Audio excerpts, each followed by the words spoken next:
everybody. Hi, Charlene. Hi, Campaign Terrain, and hi, Quest Terrain. Good to see you. Our guest today is Dave Ward from Grimwood Games. How are you doing, Dave? Good. How about you? Pretty good, thank you. So, how does it feel to be in the interviewee seat? It's weird. It's very weird. I'm usually on the other side of this table.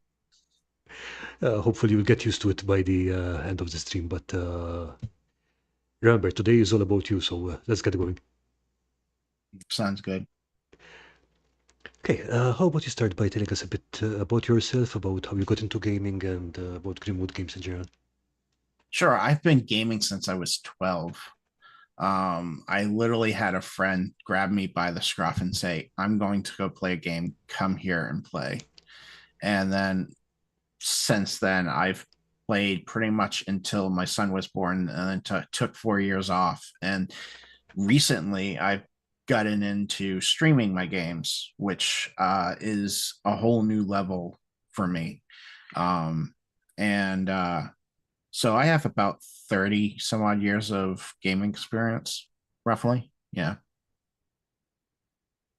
Um, but yeah, so that's how I started. I just kind of got dragged into it. And then I just never looked back, like most of us.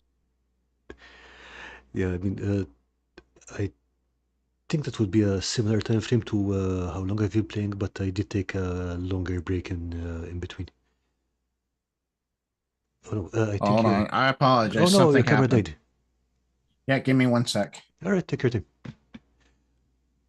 So in the Why did it die is the question. Oh, my app closed that runs my camera, so I oh no. apologize. There we go. I'm back. Okay, there we are. Oh, I love technical issues. Sorry. Technical issues are fine. It's not a proper stream if there aren't any. Anyway, we're That's what saying I say. Um, we're saying about Grimwood Games and how you just moved on from playing to writing. I guess you were doing some homebrewing before that.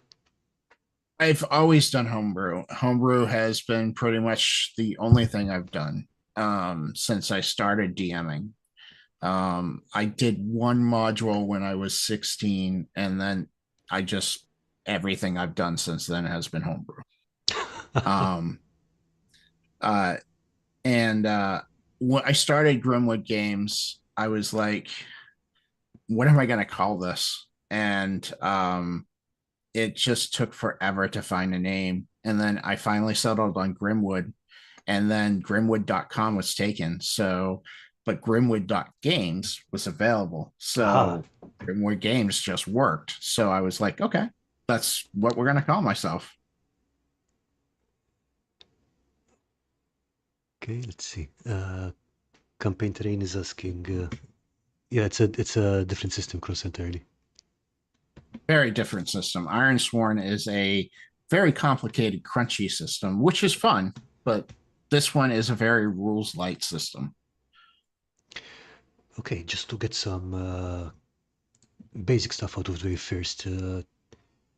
Before you start telling us about Sure, absolutely. Ironbound and Grimwood City, let's just pop this in the chat here because it's important. Your backer kit for this game is going out in 13 days, you said, yeah? Yep, September 1st. September 1st. So, yeah, if you like what you're hearing during this stream, head over at Backer Kit and check it out. Now, how about you start? Oh, hi, Lawrence. Good to see you. Hey, How about you start telling us a bit about where do you want to start with Ironbound or with Grimwood City? uh, let's start with Grimwood City since that came out first. Okay. So Grimwood City came about because I was looking for an urban fantasy role playing game, and I don't like Modern 20. Everybody kept saying Modern 20. I'm not a big fan of it. I think it's overly complicated. I think it's like same issue I have with 5e. It's overly complicated. So I kept looking and I found the fate system, but I didn't like the fate system.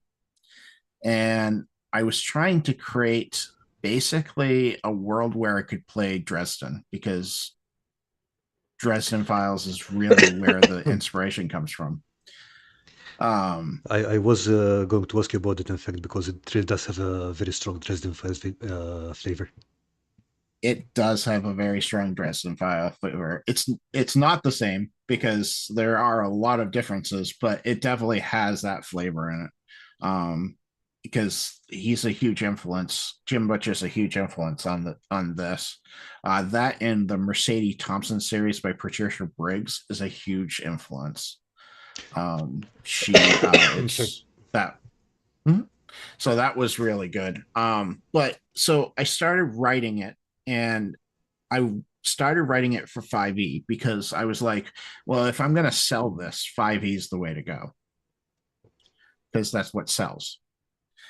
And it's overly complicated and it was annoying. So I said, well, what other systems out there? So I tried a whole bunch of different systems, and then I found Savage Worlds. And Savage Worlds was really nice and simple. I liked it. It does well. Um, don't want to have a degree in mathematics. Yeah, we don't. Um, so I started writing it for Savage Worlds, but then I looked at the licensing for Savage Worlds, and you have to sell it on drive through. You can't sell it at cons. You can't do anything of that sort. Like, they're kind of limited that way. Sounds very Like, restrictive. you're not supposed to sell it at cons. Like, you're not supposed to sell physical copies outside of drive through. Huh. Unless you get into their ACE program. And I wasn't ready to get into their ACE program. So I said, okay, well, Savage Worlds is out. And then I happened to fall upon EZD6. And EZD6 is really simple, as we all know. I'm pretty sure most of your fan base knows EZD6. I'm pretty sure they do. And so I wrote Grimwood City for EZD6. Initially, it was just called Grimwood City, but then halfway through finished writing it, I was like, I want to make my own system for this. I think I can make EZD6 a little bit more complicated and crunchy without getting too much mathematical crunch into it. So I said, well, I can't call it Grimwood City. I already made something for Grimwood City.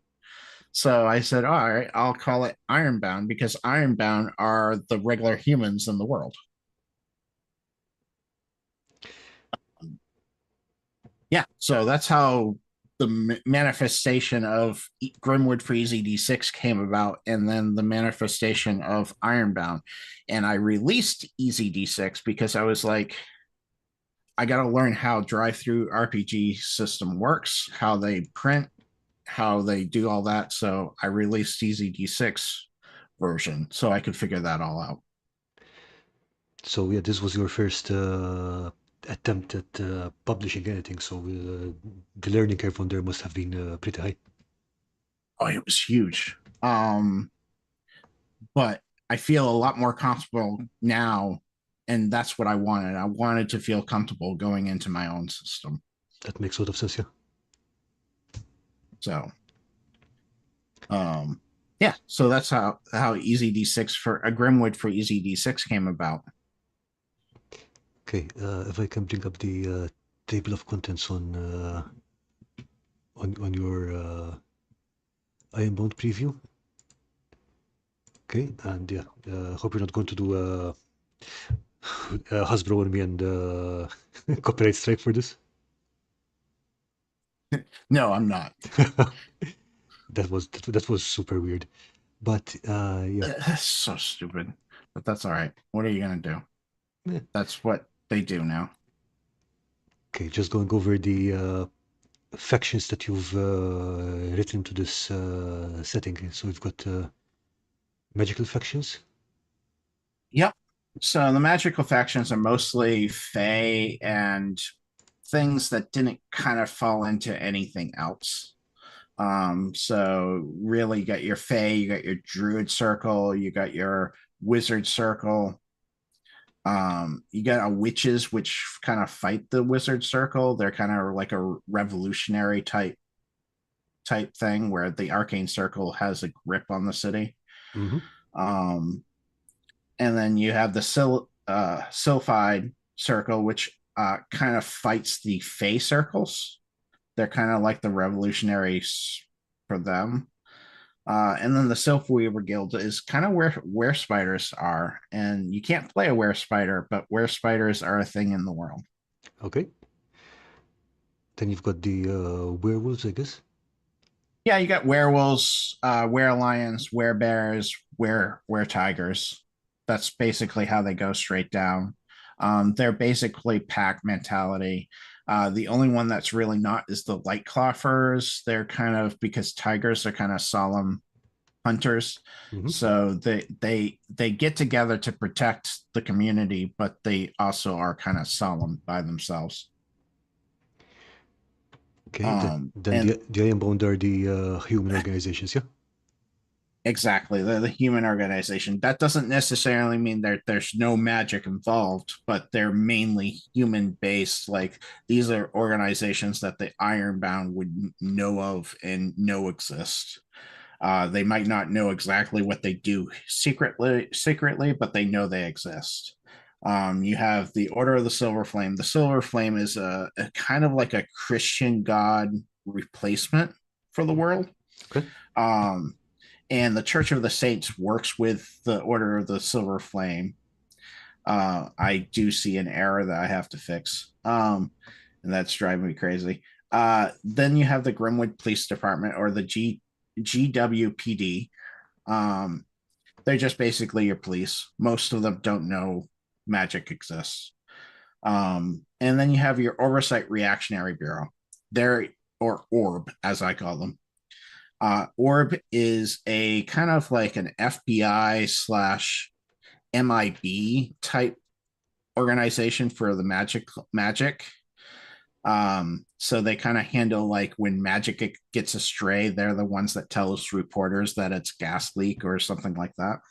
Okay, kind of like the SCP Foundation or the Men in Black. Exactly. All right. Yeah.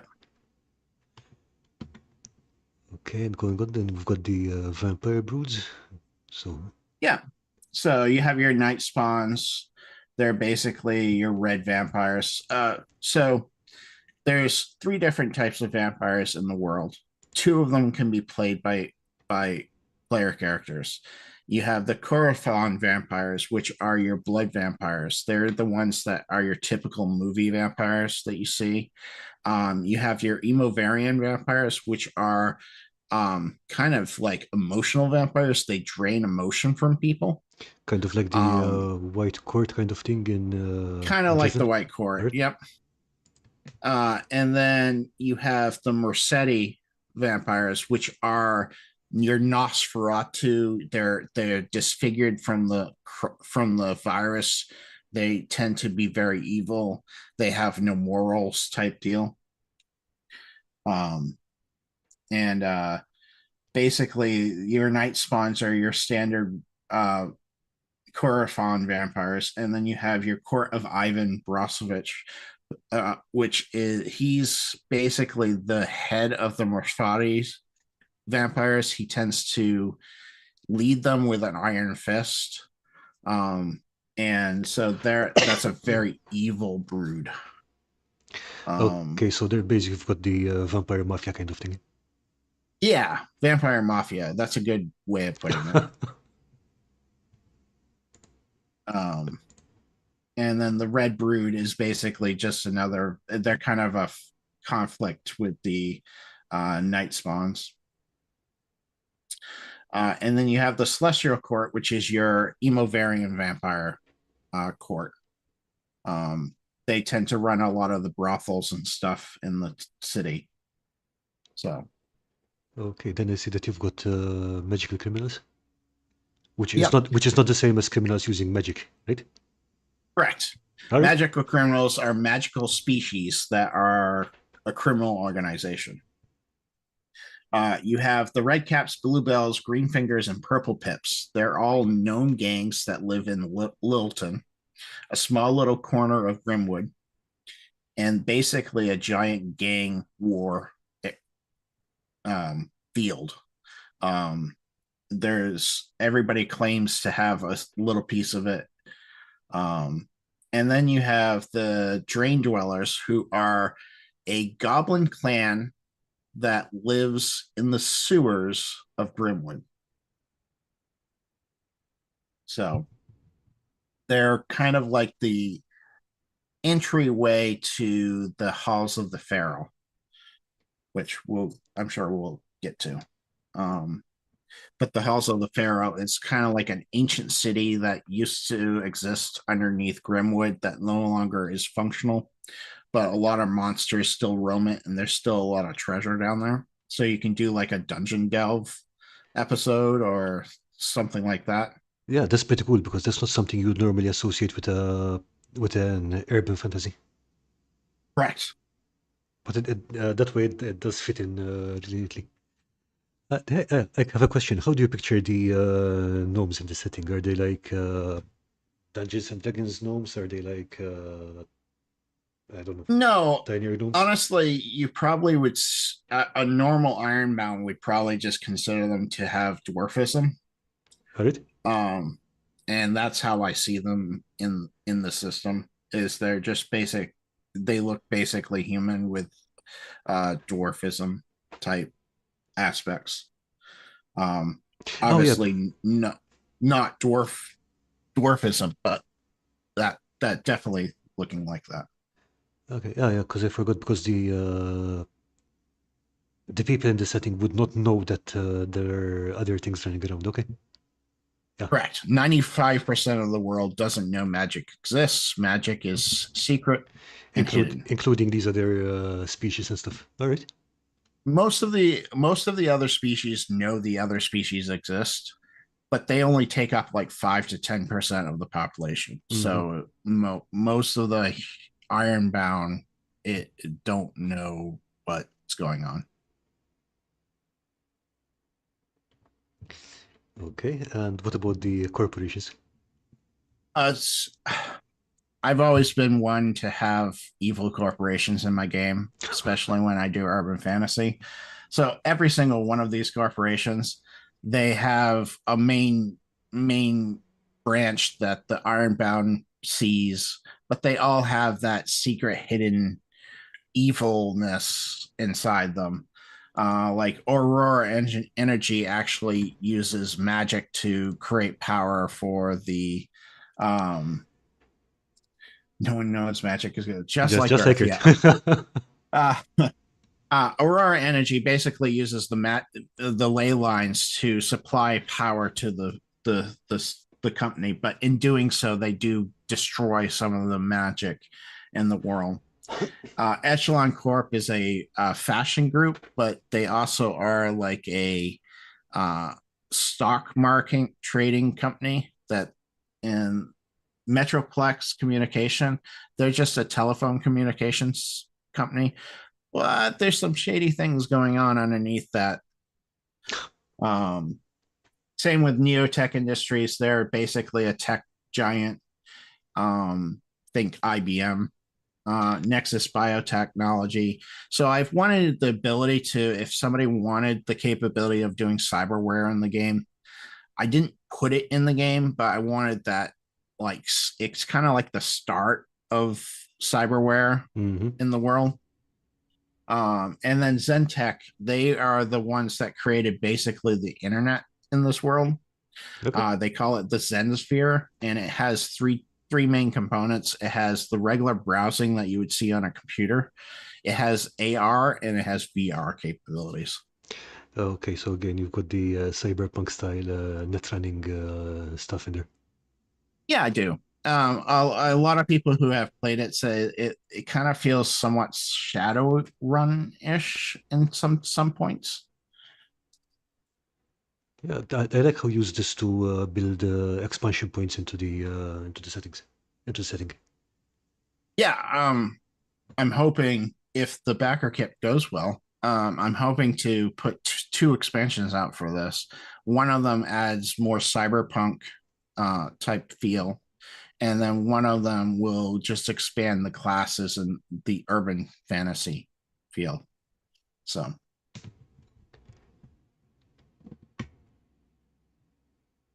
And then last but not least, you got dwarven clans. You can't play a dwarf in the game, but they do exist. You have the brown shields, which are basically your worker miner dwarfs. And then you have the copper chests, who pretty much run all the banks in Grimwood City. They're kind of like your bankers, and they collect the gold and they manage the money. So a question about that, because usually with a lot of settings and supplements in the expansion, it's always like, yes, more classes, more species, more options. But here you said, okay, you have these species, you cannot play these species, you cannot play these classes. Was there some kind of reasoning behind how you said, okay, you can play these guys, you cannot play these guys? It started getting out of hand with like balancing. Hmm. Doesn't mean I couldn't do it. It just was I had to put a limit on it. And so I focused on the urban fantasy type roles that your main characters might play in a urban fantasy book. So we I focused on those, and that's kind of um where I went with it. I focused on, like, you have a half angel called archlings. You have your vampires, you have your were creatures, you have your regular humans, you have your unseen, which are humans with magical capabilities. Um, so I focused on what I found to be the common things in urban fantasy because I wanted it to feel urban fantasy. That makes sense. And speaking of running a game, how is there like a typical Ironbound party or a typical Grimwood City party? Say one more time. I'm sorry, I missed part of that. Is there some like a kind of a typical Ironbound party or a typical Grimwood City party? Because you've got like all these options, and it would be No, kind of hard to explain. ironically, No, all right. you can. I have found that a lot of people like the Monster Hunter class. Mm-hmm. So I get a lot of Monster Hunters in the party. But I have found that most of the time parties don't matter too much. Uh, you kind of want a hacker or a technomancer in your party, All right. but that's about the only class or skills that I found were kind of necessary. Everything else, all the classes can kind of do everything else. Healing was another one that I was having trouble with because only priests could do it for a while. But then I gave uh, the uh, the holy warrior some abilities for the healing. So that helped balance that a little bit. Okay, so we're talking about magical healing. I'm guessing that everyone gets first aid and stuff like that, yeah? Yeah, you can do basic first aid, but first aid's only going to heal your health pool. So you have, I don't know. Do we want to get into Ironbound? If you want to. Okay. Um, so you have three major pools in the game. You have arcane, physical, and mental pool. And then you have a health pool, which isn't used for much anything other than health. Mm-hmm. So that's why I don't consider it one of the main three pools. So if you take damage, your all your damage goes to the health pool first. When your health pool empties to zero, depending on the type of attack, it might be attacking a specific pool, and then that pool would get damage to it. And if that pool gets down to zero, you start doing death saves and you start dying. So, but the pools are also used for abilities, and they're also used for boosting the die, like in Easy D6, where Mm-hmm. you could use karma. The pools are used to do that. So, um, you can get to zero real quick if you're not careful with I your. see. So if I understand correctly, the health is kind of like a buffer for the other things when it comes to taking damage. Exactly. It All is right. a buffer. It allowed me. so I was running into a problem where all the enemies were feeling the same, and I wanted some of the monsters to be monsters. Like these things are not to be messed with, Yeah, like okay. such as archdemons and that type of thing. And the buffer allowed me to do that. Okay, and as I understand it, as you start to take damage, you start to perform worse, which I think it's something that a lot of games miss. Yeah. Um, as you take damage, yeah, you start suffering. Um, as your pools start dropping, you can start suffering a lot of banes on the system. So because there are boons and banes in this world, so you get boons which allow you to roll 2d12 and take the highest, and banes which roll 2d12 and take the lowest. I see. Okay. Sounds like a lot of math. It really isn't a lot of math. No, it's overall. I mean, like I haven't had time to go over the system in depth. I just went over the setting and stuff because that was really interesting. And unless you start playing it, it's very difficult to really get a feel for the system. But so far, what I've read Exactly. makes Yeah. sense. But one thing that I really like, speaking of monsters, was this little guy. Oh, the coffee goblin. Yeah, I love the coffee goblin. I, I'm probably, if we do well with the backer kit, I'm probably going to get somebody to do a drawing of him, because the coffee goblin is one of the more famous ones. He's not actually a goblin, but they call him a coffee goblin. He's more of like a gremlin than a goblin. And he's very weak, but unless you get a lot of them and a lot of coffee. Um, I really like Coffee Goblin. He's great. Yeah, I mean, I've just going over it and I said, okay, this is different. This is awesome. And it's kind of thing that adds a lot of flavor to the setting. Okay, but since we're here, you can also have a look at the artwork. Oh yeah, the most of the artwork was stock art that I happened to get. But there are some pieces that I did order. Um, and I I basically, a lot of the photos I kind of, that to make them match with the paintings that I was using, I Hmm. kind of like gave them a painter filter, and then I did a color correction so they all kind of fit in the same color scheme. I see. So, how did you find the process to? I mean, I think most of these, like you said, are stock photos, but I think you mentioned that the cover and the others are. Cover was actually stock art too. That was all right. Nice.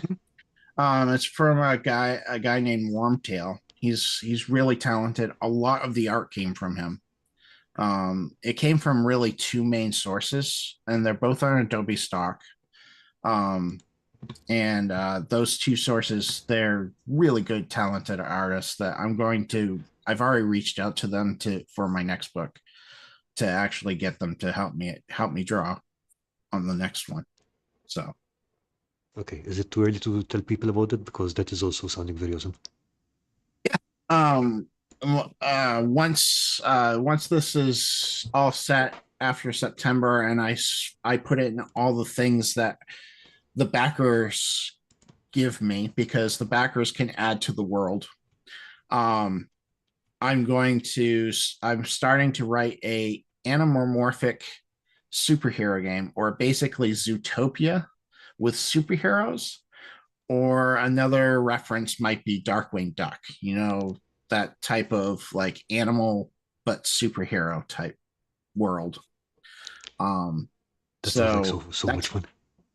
oh, I wanted to make a superhero game, but I didn't want to make a superhero game. I didn't want to just do what every other superhero game did. So what's going to be interesting is the way Grimwood works is it's very class based. Hmm. It's, you have your classes and you have your species.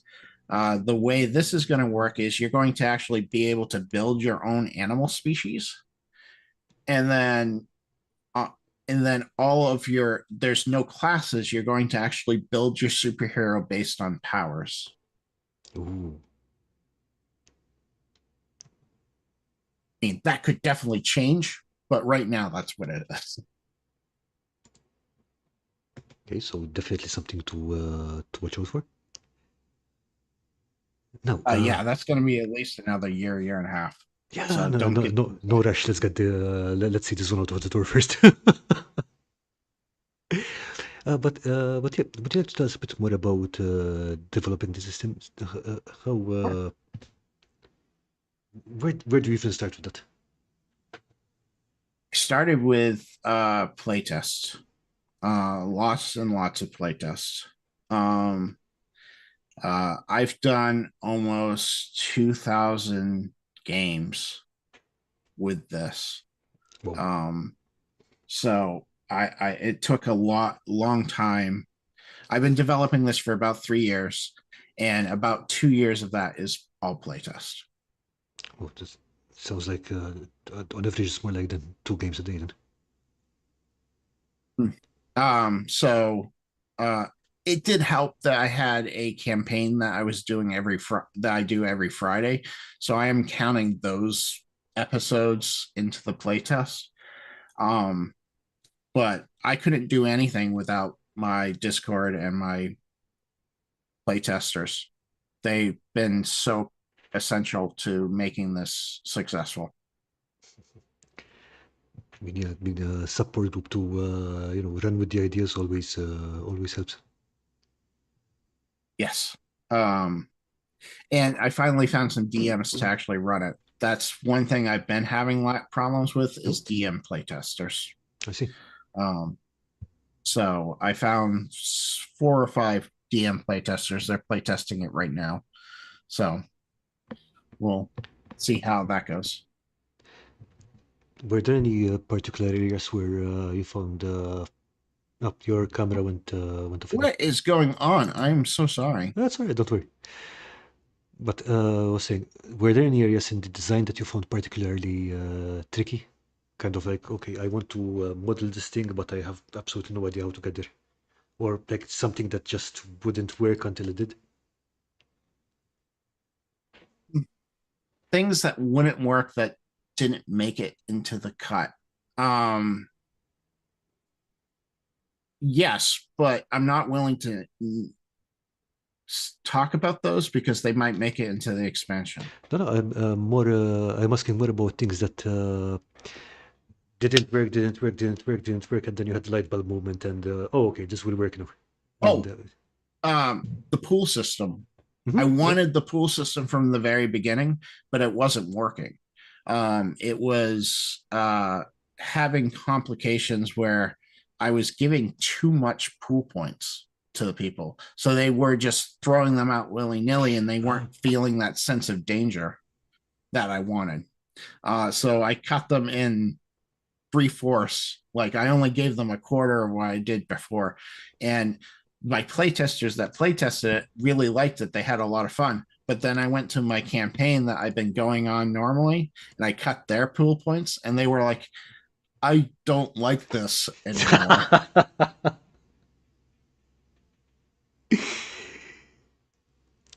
Yeah, I mean, like suddenly going from a feeling of pretty much omnipotence, and it's like, we're gonna die. Exactly. They felt like they were there. They felt like they were superheroes, and then they felt like they were weaklings. And I kind of like that feeling because it did make the game more exciting, even though they felt upset about it. It did make it more exciting. In the meantime, Campaign Terrain is saying, I'm working on creating a coffee golem. I'm building it from the grounds up. Um, I'm thinking about adding the coffee golem as a playable race in the expansion because it's such a popular character. A bit jittery maybe, but yeah, I think it would be hilarious. Still,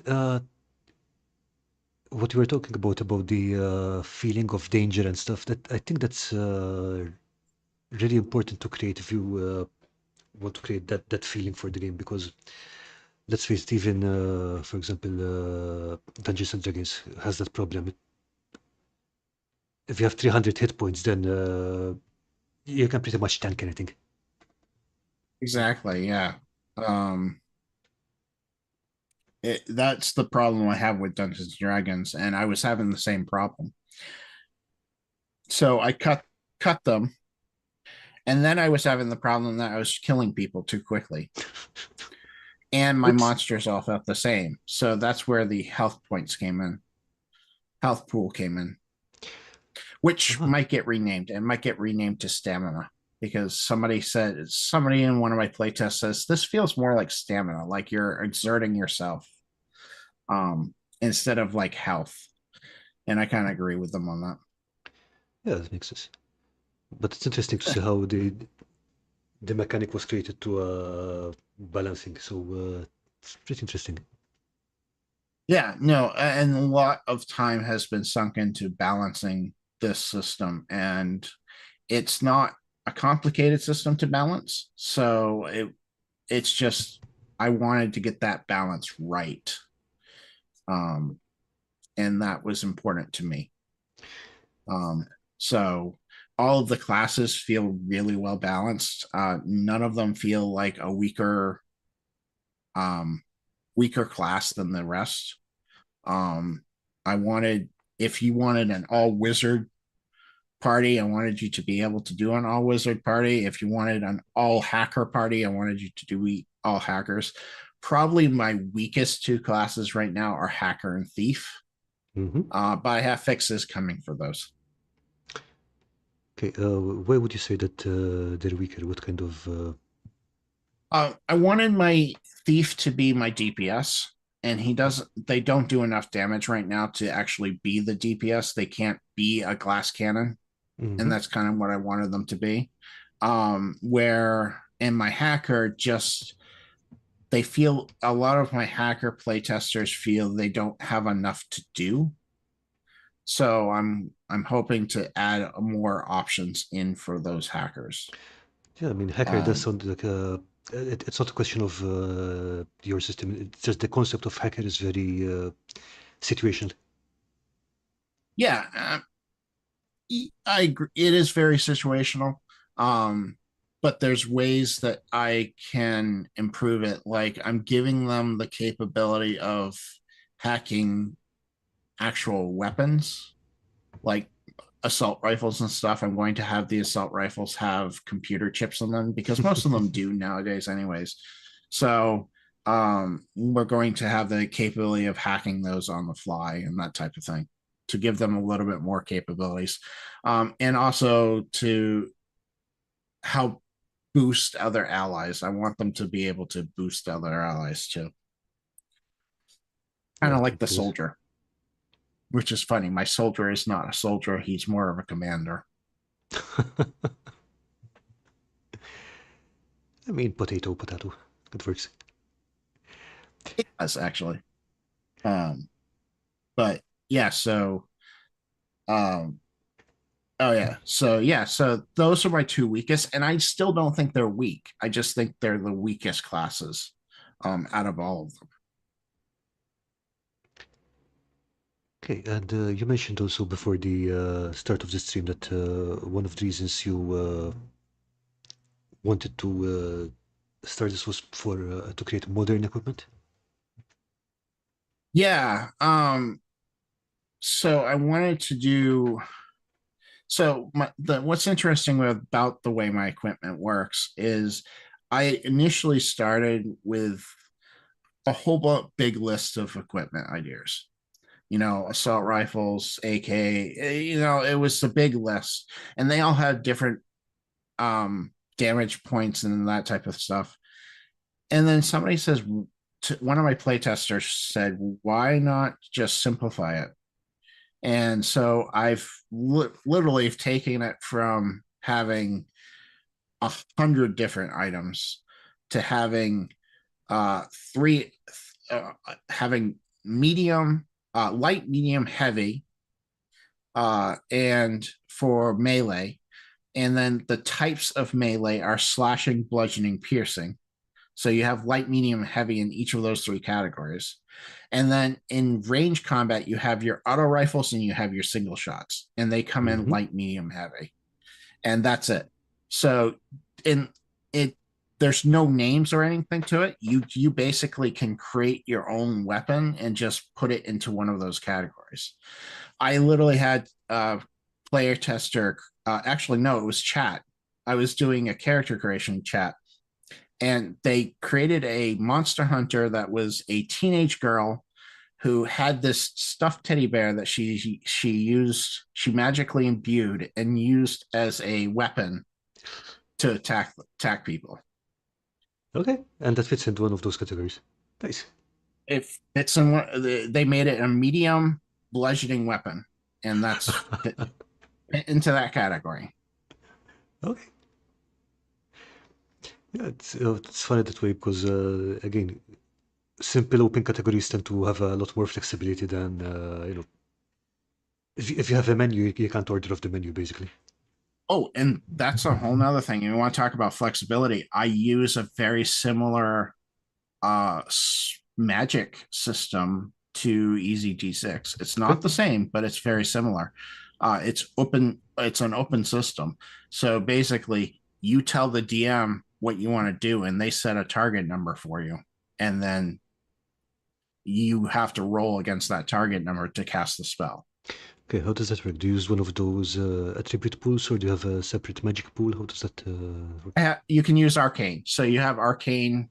Well, based on your magic, most of the magic is arcane, but you do have empaths who use mental Mm-hmm. as their source, and then you also have priests who can use arcane. Yeah, most of them are arcane, but you have your empaths who are your telekinesis, your emotional manipulators. They can use mental for their pool, but they can also still use arcane. So they get the bonus of grabbing from both. I see. And does that consume points from the pool, or how does that work? So it doesn't cost anything to cast the magic. But if you want to boost your roll to beat the target number, you can take from the pool to do that. Okay, and again, we're saying if the pool drops to 0, you're on your way out. Okay. You are unconscious, you're exhausted, you're collapsing on the ground if it gets to 0. Okay. And how are you running it in terms of non-player character spellcasters? Same system? Yeah, same system. A wizard would basically they get a magical society, and they can choose from alchemy. They can choose from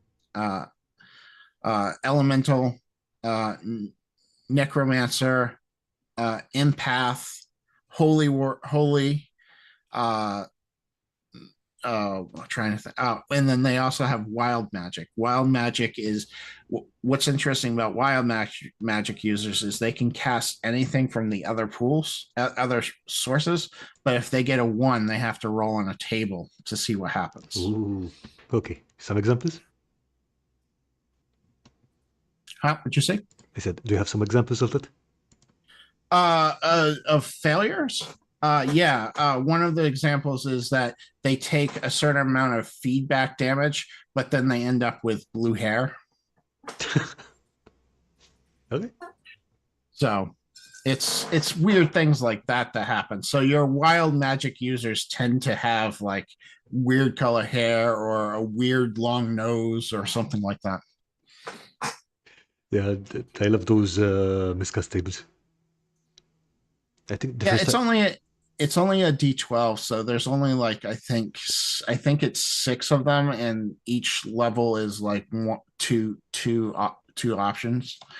I'm thinking about expanding that, but I think the first time I saw that mechanic was in Warhammer Fantasy Roleplay, but again, the level of failure also goes a long way to establish the setting. For example, in there, you have the kind of miscast that can turn you inside out.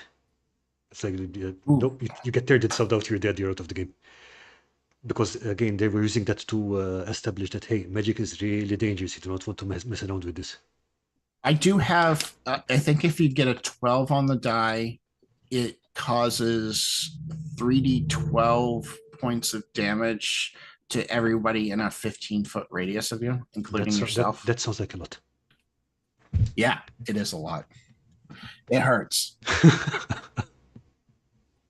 So, especially since most things don't go past a D12 for damage, most monsters. Ouch, 3d12 is pretty damaging. Going nuclear. Yeah, basically. Okay, if we could go jump back to Grimwood City for a second because you've got this Sure. really awesome map going here. Yes, this is Grimwood City. You have 9 districts. Now, no, yeah, 9 districts. You have Marble Rock Pier, which is basically your dock station. This is where all the ports come in and that type of thing. You have Wolfwater. Wolfwater is your slums of the city. This is where the poor of the poor live. And ironically, that's where most of the were creatures live. Were creatures aren't known to work together that well, so they tend to be the poorest of the poor. You have the high rise central, which is basically your skyscraper area. So this is where most of the skyscrapers are in the town. And then you have That's fine, I think it. Unless you remember the oh yeah, I remember them.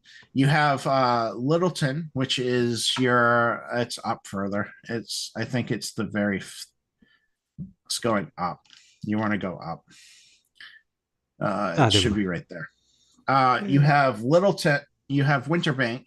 Winterbank is your area that the Winter Fae own. They're kind of the owners of that realm.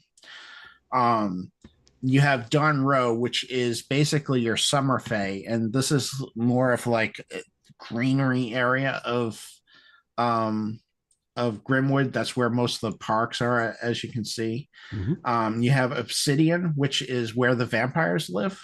That's where most of the vampires exist. Both the Coruscant and the Emovarians, they control that area. That sounds The looks Iron like Chapel, a very large area. it is. The Iron Chapel area has a iron cathedral that has an interesting history, but it is basically where the Church of the Silver Flame control in the city. So it's very Ironbound type characters. As I explained earlier, Littleton is basically your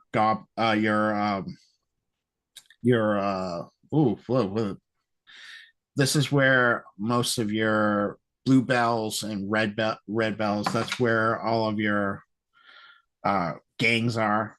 Okay. And then up at the top we have Silk Way. Silk Way is where the were spiders live. This is interesting because there's basically a mother brood queen that lives up there, and she runs a underground magic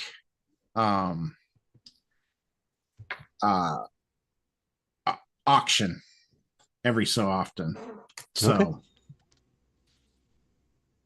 But yeah, so that's basically the different districts in Ironbound. And then you have Helbora Bay. Helbora Bay is a fog-covered bay that has a whole bunch of islands in it. And it's kind of mysterious because nobody knows what those islands are, because every time you go to them, sometimes you don't end up returning. Ooh, spooky. So that is Ironbound. And then I have a whole bunch of little places in each district that is talked about. All of them are talked about at least once in the book. They might not have a full description of them, but they do have like a little thing about them. Okay, and I see here just at the top left corner towards Sapphire Depths. Now, what's that about? Yes. Sapphire Depths is where the dwarfs mine minerals from. It's just a little bit north of the city. Okay. So that's, I don't know if I'm, yeah, I do. Sapphire, I do have a whole section on sapphire gems. Um, I'm like, if I don't, I have to include that. And I'm pretty positive I do. So that's basically how the system works. And there's a lot of issues between these districts. Like Obsidian runs into a lot of issues with Don Row and Wolfwater. Winterbank definitely has a problem with Don Row. So there's a lot of conflicts that you could create between these different factions for your game. Okay, but while all this is going on, this on the surface, this looks like a perfectly normal everyday city, right? Absolutely. All right. Yep. So let's say, for example, that if there's something going on between Wolfwater and Obsidian, what would it look like? Kind of gang warfare, or It would look like gang warfare, especially Wolfwater versus the vampires. It's going to look a lot like gang warfare, but something like Obsidian versus Don Row, it might be a political battle between candidates that they're for the city council. I see.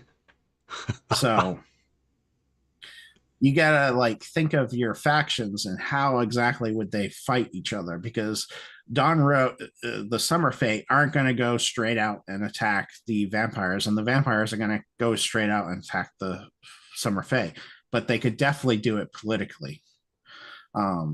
So, but werewolves and vampires, oh yeah, there's probably some kind of gang war going on there. That makes sense. So you always have to think of the character of the two sides and how they would go at each other. Exactly. And I tried to kind of mention in the description of each faction, like how they react to some other factions. I had to cut some of that, but in general, it's still kind of there. You can kind of get a feel of like, oh, this faction reacts this way to this type of scenario. I looked at the city map, kind of showed you're building an entire surplus city center. Yeah, in 25 32 millimeter scale, you'd need a couple of rooms for that. Geez.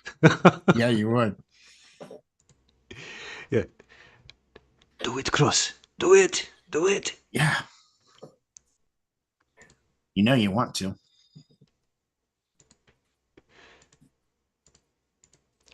That would, yeah, I could not do it. Your fan base, what they come up with, it's amazing.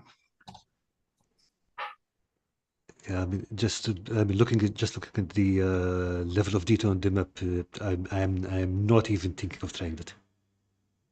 It's not even a question of size; it's a question of level of detail. It's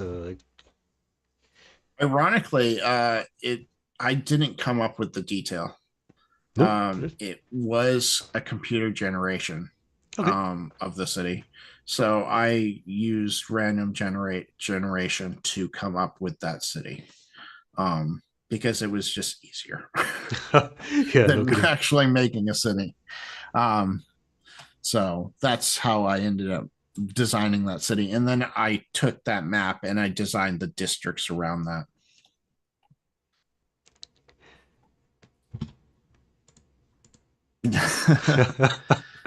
Yeah, you definitely would need a warehouse for that. Yeah, it's a fair, yeah. So City maps are hard. yeah, I won't lie. So, and you mentioned also that there's another city under the city. There is. So the Halls of the Pharaoh basically was a city way back when the settlers of Grimwood settled, and the monsters there basically came and settled with the humans after a long war with them, and the humans have since forgotten about the monsters, as history does. Um, but the city down below still has some activity if you go down delving into it. It basically it's a ancient ruins. I wanted to be able to do dungeon delving if I wanted to. I made the game for myself basically, and I like dungeon delving, so I wanted the ability to do dungeon delving. No, I think that's the best way to design a game. Just do what appeals to you, and you know that way you can be sure that if it makes you happy, you're on the right track. Exactly. So we're saying it, but the what do you call it? The halls of the Pharaoh? Also, the feral ones. Okay, they don't play any active role in the They day to don't. day of the city above, right? Not per se. There are monsters that I created that probably came from the Hall of Pharaohs, like the monster who shall not be named. Is basically a shadow monster that probably comes from the halls of pharaohs that kind of stalks the alleyways of Grimwood now. Um, and there's other monsters that kind of probably live in the halls of the pharaoh and kind of surface to the surface occasionally, but there's no political struggle between them. Well, now that I think about it, there's a lot of ways you could run this. You could run horror games with this. You could run noir kind of stories. You could run. Absolutely. Do you have a preferred setting, like your own preferred way of running it? No. In my campaign on Friday nights, we did a murder mystery Hmm. once. We've done noir detective scenarios. We've done dungeon delving. In fact, we're doing dungeon delving. We haven't done dungeon delving, but we're getting there. Um, and I guess I've also done zombie apocalypse type All right. scenarios in playtest where basically they were all trapped in a radio tower and they were getting swarmed by zombies. Um, so like it's very open to like as long as it's modern, it usually works fairly well. All But you right. could also the system is pretty much ready for fantasy too. You just have to take out some of the modern capabilities. Like you wouldn't have a hacker class at that point. You Fair. cancel the hacker class, but and you limit the capabilities to be fantasy based weapons, but you could definitely do it. And in fact, there will be a fantasy setting for Ironbound, but it's way down the road. Nice. Now, one thing that, for example, that confuses me particularly with modern settings is, with technology, there's a bunch of things that you cannot pull off very easily. For example, mobile phones exist, newspapers exist, there are cameras everywhere, and so on. Even before we start counting abilities like speaking with the dead and stuff like that, it makes it very complicated to make some murder mysteries, for example. How do you deal with that? So the ley lines in the city make technology buggy. Ooh. So Grimwood was originally built for the ley lines. The ley lines were used to enhance the society, the iron bounds that settled, and there a lot of the species that are living in Grimwood are there because of the ley lines. And as such, magic can interfere with um, actual video feeds and other satellite type stuff. Um, on top of that, there's potions that you can get that it's called the digital devolver. It changes your appearance on magical on video, so it's you're not the same person on video that you are. Oh, right. Um, and a lot of that's available to you because there's a technomancer magical society, so you can manipulate technology with magic in that aspect. So even a murder mystery might not actually get video of the murder because the magic involved in that murder might be interfering with it. I see. I mean, that's a nice way of handling it. It creates another layer on top of.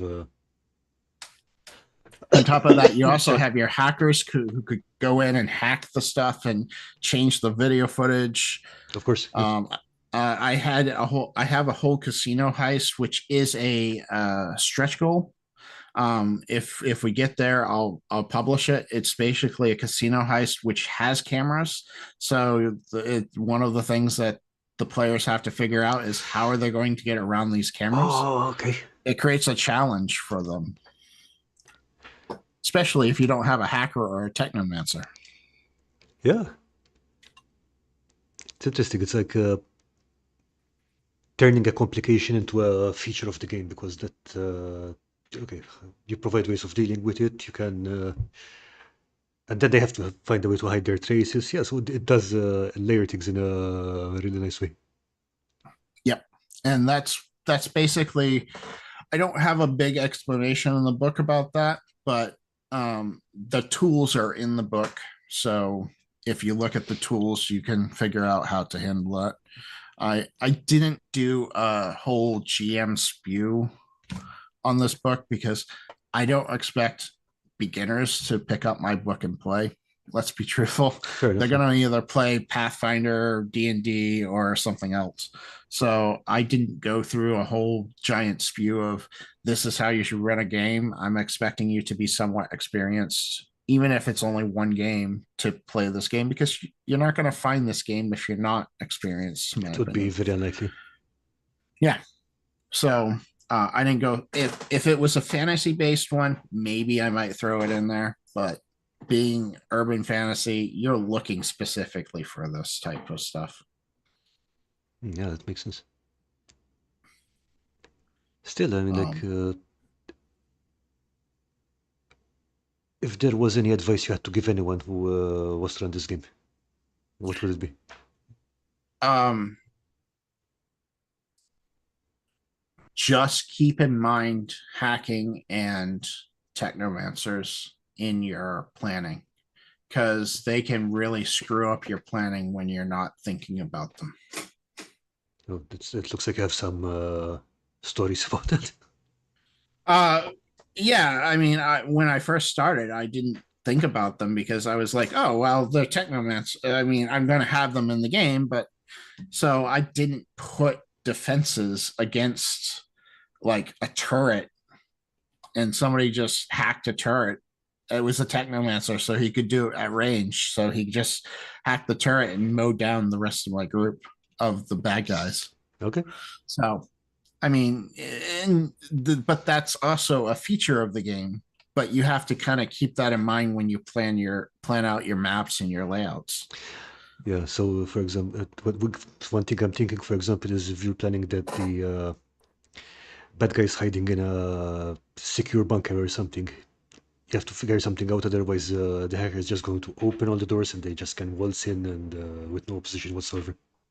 Or open up all the venting system and they can stuff poisonous gas in there. And trust me, that's happened. Okay. Again, another layer to keep track of. Oh yeah, it's as a GM, that's about the only advice I can give is make sure you give. And sometimes it's not about defending against it. Sometimes it's give your hackers and your technomancers something to do in that scenario, not just stand there and do nothing. And unfortunately, that's like we talked about. That's the nature of hacking. Is you have to kind of give that. People don't always think of those possibilities. You kind of have to hint towards them. So kind of offer them hooks to play to. Yeah. Okay. Right. And in general, another suggestion would be the magic's open. So make sure that your magic users understand that and they can do something weird and strange. Okay, have you had any problems with that? Like, in the sense that players being like, okay, this is too open for me, too many options, I am having trouble with it. Yeah, I've had that problem. It comes from experienced players, though. Non-experienced players tend to be, oh, okay, I can do anything there. I'll just do this. Where experienced players want like a spell list and like, what can this do? Explain to me exactly what. Well, you're a fire elementalist, so what can fire do? You can do all those things. You want to make a fire whip, you can make a fire whip. Because the way damage works with magic is it uses your power die as the damage modifier. So if you want to magically create a sword, it's just going to use your power die as the damage modifier. So you're not limited on thinking, oh, is this going to, as a DM, you're not limited thinking, oh, is this going to create more damage than something else they do? No, it's okay. That is your thing. And area effects spells do every person they want to hit. It increase. You have to spend arcane points to hit those players. Oh, so it's going to be very draining. Yeah, so if you're doing like a fireball, you're going to have 2 points per players that you want to hit. So it can really drain that person. So it's a one-hit wonder at that point sometimes. Yeah. How much? How many points would a person have to begin with? Like, let's say, a starting character. A starting character. Okay, so the way character creation works is you start all your pool points start at 2, and then you get 6 points to play with to add to those pools. And then your character class or your species usually has a plus somewhere. Oh my lord. Why are you acting up? I've never had this problem. Yeah, don't worry about it. So your pool points, basically, it will kick back in here shortly. Yeah, no worries. There it goes. Your pool points once you have your 2 and your 6, so that's a total of 12 right there. You then have your species gives a bonus of two or 3 based on the species to a particular pool.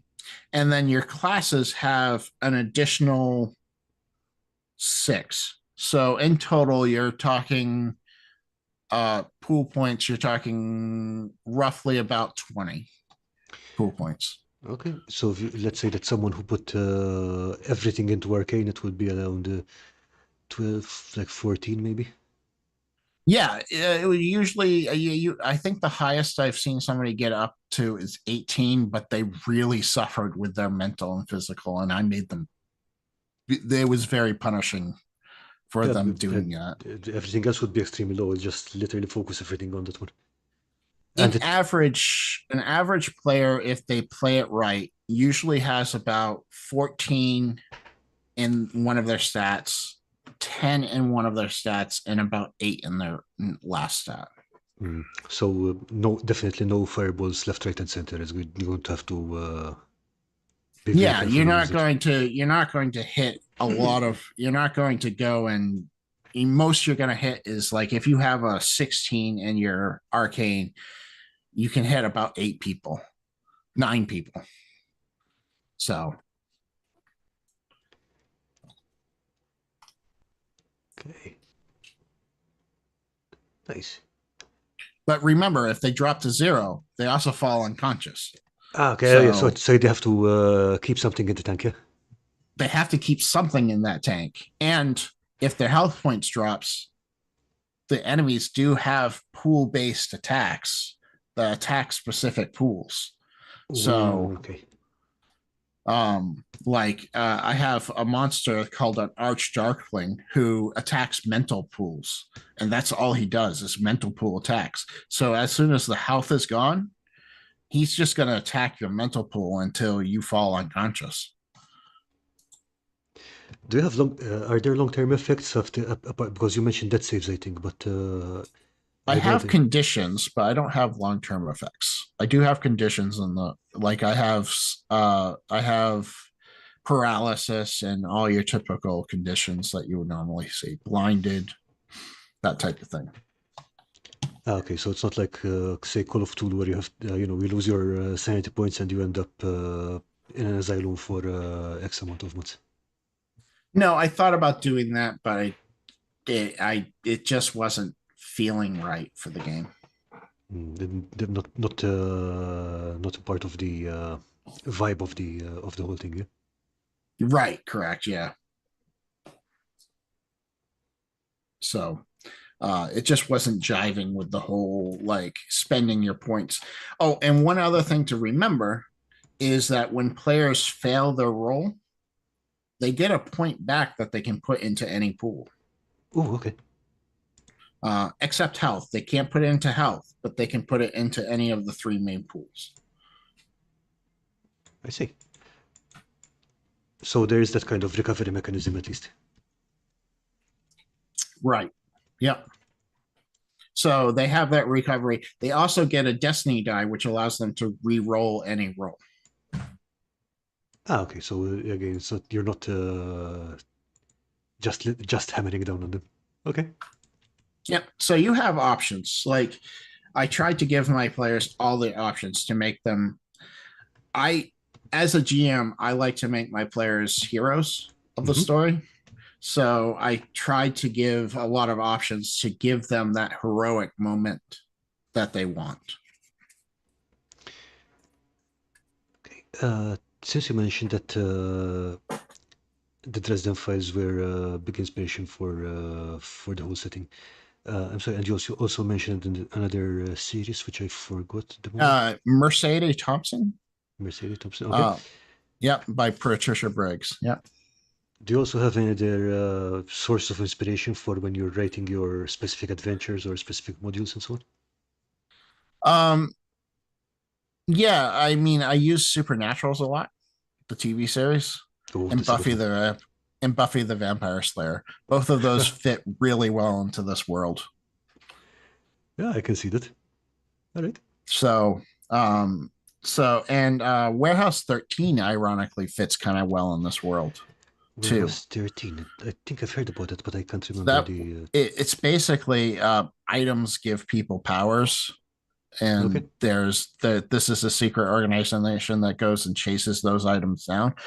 Not necessarily the items give you power type thing, but like the secret organization type situation with orb agents and that type of thing. Ah, okay. Yeah, that fits. Um, I also have had a college based campaign where basically everybody was a college student at one of the two major colleges. And so there was a lot of like, yeah, Buffy the Vampire Slayer, I guess would be the best thing. It had that college feel. Like they would go out to the bar and something would happen at the bar and that type of thing. Nice. Yeah. Just thinking about other, but yeah, Supernatural would be a really good resource 100% for this. you could do an entire campaign of just monster hunters. Yeah, I mean, you could, but at the same time, the setting is so rich that it almost feels like a waste not to do more with that. Oh yeah, I mean, right now my Friday campaign, they're basically in the middle of the demon and angel war. Oh, well, So okay. they've been dragged into this demon angel war, and like so they've been facing a lot of demons and stuff like that. Okay. So yeah, definitely. Is that the same party that was doing the murder investigations and the stuff like that? Yeah. All right. I mean, you can do anything that you can do in a modern system. I've ran playtests where I've done Call of Cthulhu type modules. I just took a Call of Cthulhu module and ran it within the system. How do you find it? I mean, like again, because some of this, the feeling of the modules of some of the Call of Duty modules is quite different. Right. I mean, yeah, but the system is versatile enough. So if you want to do like any kind of like check that you do in Call of Cthulhu, like a human int check could be a mental check, Mm-hmm. or so you could do all of that in the system. Oh, So yeah, absolutely. I mean, it's not speaking mechanically because mechanically you can handle it. oh It's just the kind of the tone you want to set for the world. yeah, I mean, I did it because I needed a playtest. Ah, yeah, fair I don't enough. know if I would do it normally, but tonally, it still kind of works because there are ancient gods that aren't necessarily listed in the world, so you could easily call the old ones part of those gods that are coming back. So. Uh, Do you have any part of the system or the setting that you're especially proud of? I'm of the setting. Setting or Um, the system, either way. I'll do both. I'll do one. As far as setting is concerned, I'm really, really proud of how many factions I have and how they interact with each other. Um, and as far as the system, I'm really impressed with like how well the pool system actually works. I was a, it was the toughest part, and I'm really proud of how it came out. I'm glad to hear that because that's kind of the core of the system. So, 100%, yeah, yeah. So yeah, definitely want to try a few games of this because again the setting is really good and again the system I still need to put it through spaces and understand how it works, but it does sound really interesting. yeah, I should get you into one of the playtests. Ooh, yes, please do. I can, I will try to squeeze you into the next one, which is so. But yeah, it's a fun system. I find that my players have really enjoyed it, because my players went through Grimwood City, through Savage Worlds, through Easy D6, and now Ironbound, and they still say Ironbound's their favorite. Nice. So, of course, they could probably just be sucking up to the DM at Yeah, that it point too. could be, but yeah, mostly if someone doesn't like a system, usually they will let you know very loudly. Very loudly. And I haven't got anybody who says the system is bad. I've had people say the system's not for them, which totally makes sense. It is not for everyone. If you want crunch, this is not the system for you. Yeah, but I think the fact that the setting is written around the system is written around the setting, that also always tends to make it a bit more efficient to tell the kind of story that work in the thing. Yeah. Um, the setting, the system actually isn't built around the setting all that Okay. much. Because I've like I said, I've done fantasy settings with this system. It's just a matter of changing the setting information. So you change the classes and you change the species, and you're in a whole new world. Fair enough, because I was thinking of the classes and the species as part of the system, rather than part of the setting. It's a kind Yeah, and they're of weird more of interface there. this, and they're more of this. It's a weird interface where the setting the species, because like I said with my superhero game, I'm completely removing the classes and species. Hmm. I'm literally doing a um classless system for my superhero game that I'm going to be coming out with. It's not going to have any classes, but it's the same system. Fair Nothing enough, yeah. really changes. Nice. So just think if I have any more questions about the design process. Okay, do you have to talk a bit about the publishing side of things? Because, like you said, you had a very sharp learning curve there.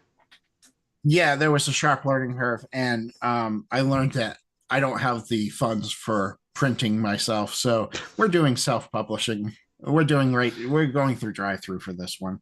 Um, Publishing has been the hardest part. Well, no, marketing's been the hardest part. Publishing has been the second hardest. And it's really thanks for stopping by, Questboard. So yeah, Um, Basically, I decided to go with drive-through just because it's cheaper to start. mm-hmm. And is it where I would want to be? No, I'd want to go through an actual printer. But we'll see. Maybe the backer kit will make enough, so we'll do something different. But right now, it's all planned on drive-through. And you mentioned that marketing was especially difficult. It's still difficult. I didn't start getting good at it until the past week and a half. Like I've been trying to market this thing for 6 months, and just recently have I been having a good stream of people interested in it. Seriously. Yeah, seriously. And it's because I wasn't putting out the right ads for what I wanted to do.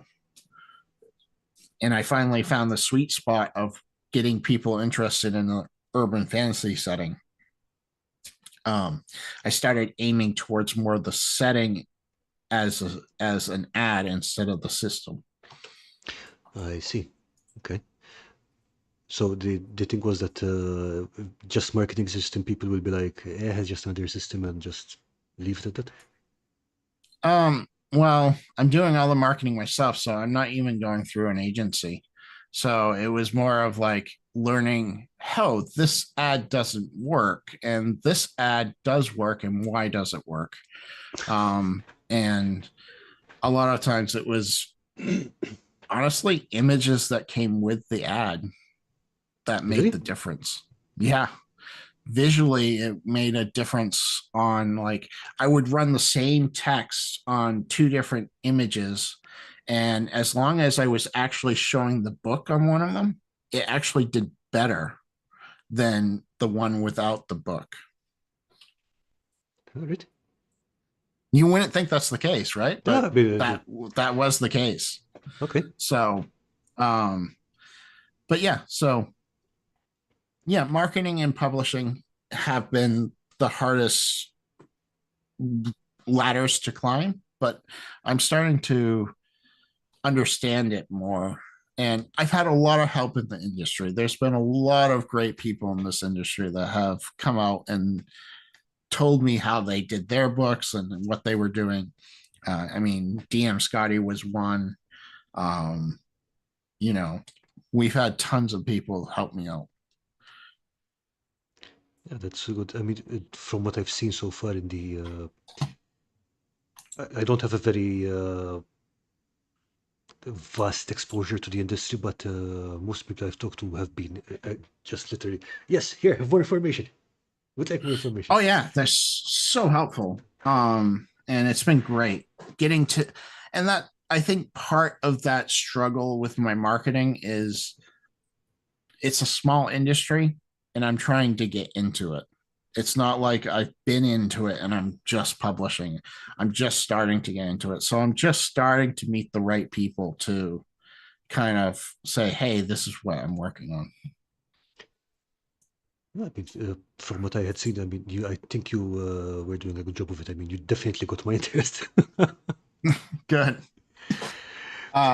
It's a fun game. I am really excited for people to get a hold of it. Timeline wise, depending on, so the backer kit's going to have some tiers that people can actually put stuff into the book. So based on how fast I get those responses, I'm hoping to get the book out by December, latest January. but it also is based on those backers. So if those backers take a while to get me information back, then Yeah, that makes sense. it will be delayed. But the book itself is about 96% done. So it's just a matter of getting all that extra information that they're going to give me added into the book. So before the preview should be seem to be there's everything in there you need to run games and stuff. Oh yeah, there's a lot of grammar issues in the book, but we'll get that fixed with an editor. Details. Yeah. Okay, and I mean that's a good thing about fantasy and urban fantasy. You can just I don't know if it's a new word. It's a totally an in-game word.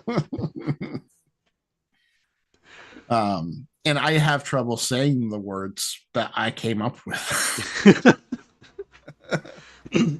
Well, to be fair, you never heard most of them before, so. Yeah, exactly. And I have a speech impediment, so. Yeah.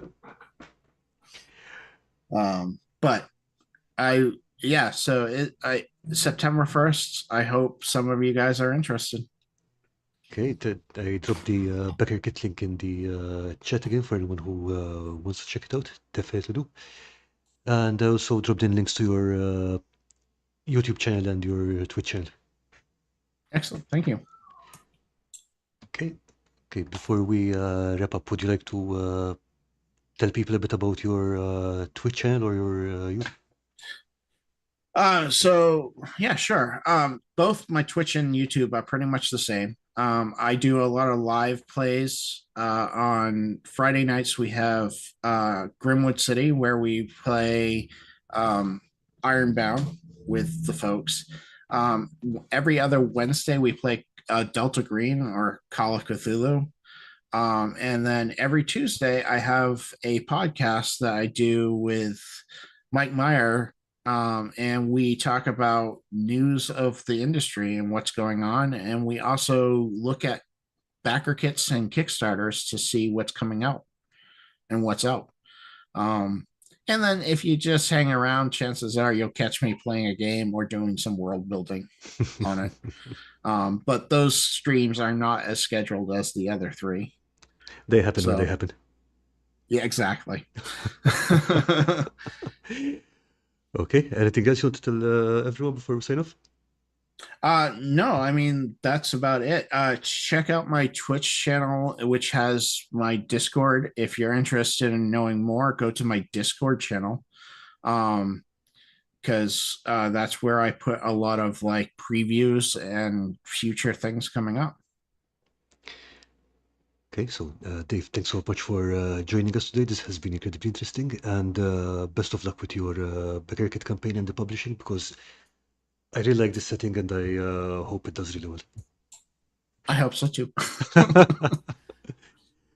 Okay, everyone else, thank you for joining us, and we'll be back today week with Dr. Thomas Thompson to talk about world building.